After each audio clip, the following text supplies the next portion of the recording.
getting into the vibration of YAHAWASHI.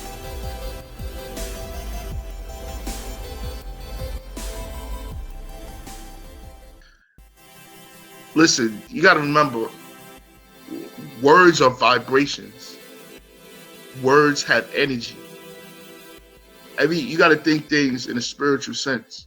I ain't trying to get all far-fetched and all super deep, but this is real talk. Words are vibrations. So if you using with the name of the Lord is a vibration, the name of the Lord is energy and power. If you using terminologies, right, you using certain words, that's why Great Millstone is the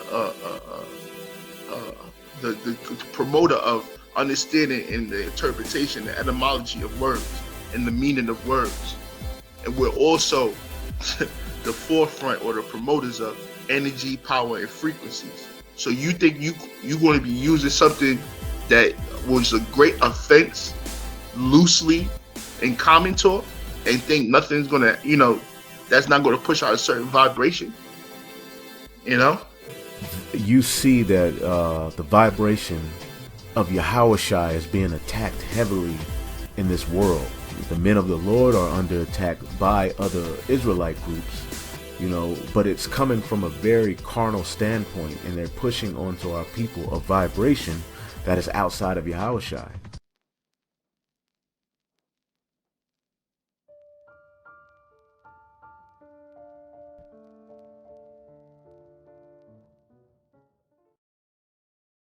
All of physical matter, everything we have around us, is the result of a frequency. And what that also means is that if you amplify the frequency, the structure of the matter will change.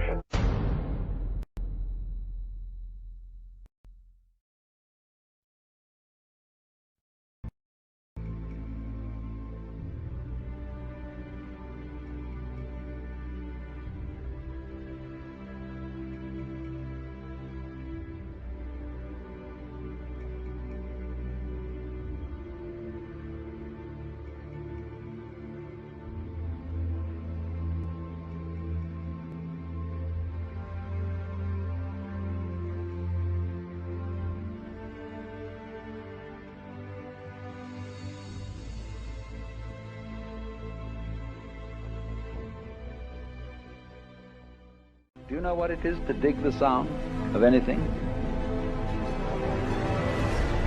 I can only call it, you go down into sound, and you listen to that vibration, and you go into it and into it and into it, and you suddenly realize that that vibration that you're listening to or singing is what there is.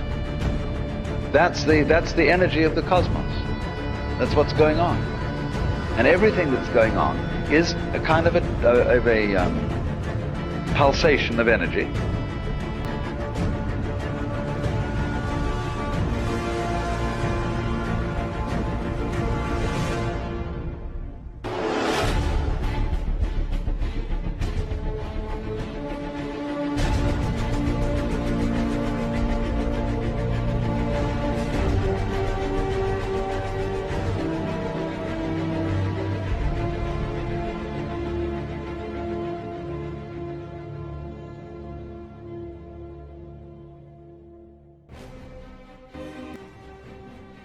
Because when we think, we're not just sending out a wave which resonates the energy, we're sending out on a frequency outside of the range of human hearing, we're sending out a sound. Everything is sound. And that's how this universe was created.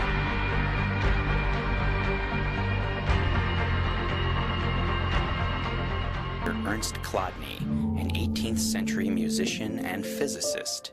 He spread sand on metal plates and played them with a violin bow.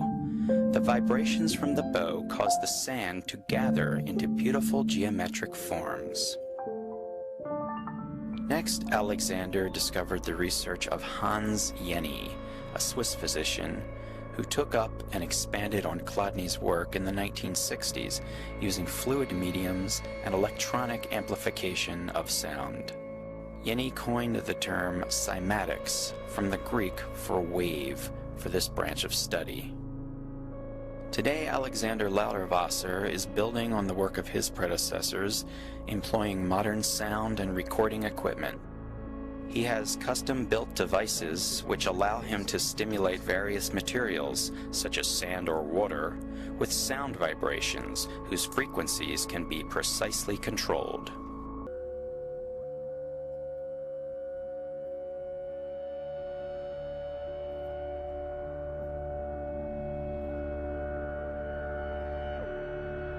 The sand is pushed from areas where the vibration is strongest and collects where it is the weakest, forming patterns that correspond to the particular tone that is applied to the plate. The higher the frequency applied, the more complex and detailed is the pattern that results. Under controlled conditions, these forms are repeatable.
water under the influence of sound vibrations.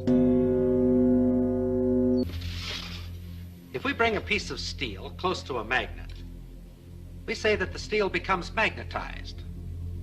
But what is it that actually happens? If we place the steel inside a coil of wire connected to a high-gain amplifier, and then bring the magnet close to the bar of steel, we can hear something that suggests movement inside the steel. Listen.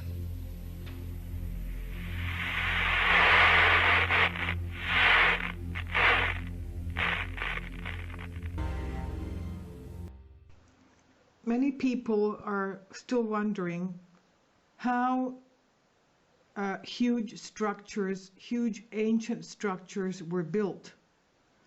The tremendously large scale, the weight and the size of the stones used. Some of the stones actually look as if they're inflated, as balloons are inflated and put into place. Recently, an Egyptian archaeologist has stated that he believes that acoustic or sonic levitation was used to move these rocks into place. He states that he has found documents saying that a special papyrus was put under each rock, and then the rocks, the stones used for the building of the pyramids, were struck with a metal rod, and each of these stones was then passed through a pathway that was flanked by metal rods. Okay, this is a 3/4 inch copper tube, 4 feet long, with a 1/2 inch steel ball bearing stuck to the outside.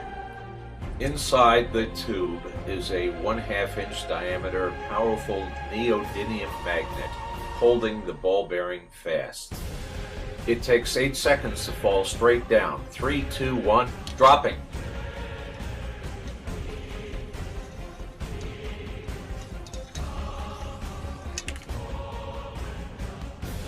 By contrast, here is the vertical fall with just the steel ball bearing through the tube. 3, 2, 1, release. Anti-gravity machine. And look, it's not attracted.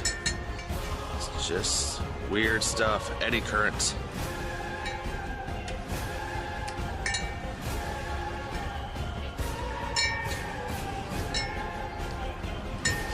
Could do this all day. It's so cool.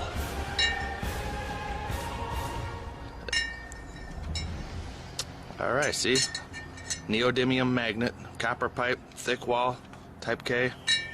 Special effects. But not special effects. This is actually happening.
Не понимаю.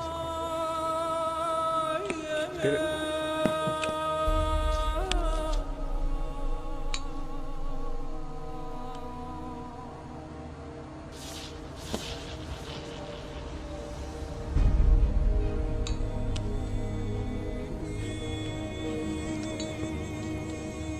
He states that he has found documents saying that a special papyrus was put under each rock, and then the rocks, the stones used for the building of the pyramids, were struck with a metal rod, and each of these stones was then passed through a pathway that was flanked by metal rods. So this seems to indicate that acoustic technology was used for the levitation of these stones to move them from one location to another and position them onto their specific locations to construct the pyramids. So I tried to find out if there was anyone researching acoustic levitation, the use of sound to levitate, to decrease the weight and the gravitational force on something, on matter, like stones or wood or whatever else. And I found that there are unbelievably tremendous amounts of recorded successful evidence on the NASA government site. Not only papers, but videos.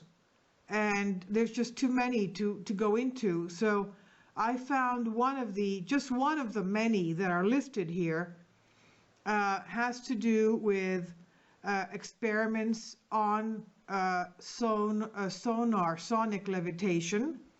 And you'll be amazed. This is a paper that is in the public domain. It's by NASA, okay? And has to do with electrostatic levitation, it says a tool to support materials research in microgravity. There's some beautiful pictures in here, but basically they're stating that they're using electrostatic, electromagnetic, electricity and magnetism, and acoustic, aerodynamic and other, okay, to find out how they can manipulate materials to lessen the gravitational forces on them. So looking at the acoustic side of this, they found that even a drop of water in space, instead of becoming pear-shaped, it becomes round. It becomes round. And they played around with heat. And they say that when they increase the heat, they found that they can levitate something using a sound frequency. That's very easy for them to do. But then they played around with heat, the heat on the subject. The heat would heat up the material and would make it, then using a gravitational force centrifuge to make it turn, it would combine with the heat, it would make it bloat out like a little balloon. I'm going to be talking about musical frequencies, and that could sound like a really dry subject. It's like, well, what is a frequency? And we could say hertz and how many times something vibrates per second, and that starts to sound very scientific and very laboratory-ish and kind of. But I'm here to tell you that every single one of you, as John just said, we're all vibrating a certain frequency. Every cell inside of us is vibrating a frequency. Our blood cells are vibrating a frequency. And everything has an individual frequency. And if we were smart enough and spent enough time and went into the laboratory, we would be able to identify each item by the frequency that it's emitting. And we're in 1 Samuel, it records that, in fact, we'll go over that text in a minute. It records that Saul would have a troubling spirit come upon him, and David would play the harp, and that spirit would leave. And I thought, what kind of music would have made that spirit leave? There must be something embedded within the actual text of the Psalms itself, the Hebrew characters. Could it be, and what Mika was sharing with me and some of the others, we're taking this idea that possibly each Hebrew letter actually also had a frequency that was associated with it as well. Why not? And so So then the sand plate studies, I think Rico has this in his, but I've taken some more looks at some other stuff, and man, it's just, this whole field of cymatics is just incredible. The geometric patterns and all kinds of things. And so, some of the geometric patterns have the hexagon and then the pentagon, and then so different frequencies have different characters, and so it just gets really amazing the further you get into it. It's just incredible. There's all kinds of stuff on YouTube about cymatics if you're interested in the subject. But the thing that got my attention was that one of the earlier cymatic experiments was to speak a Hebrew letter into the microphone that then transferred that vibration to a sand plate, and look at the formation of the pattern that formed on the sand plate. So you see here the Aleph, this is the sand, with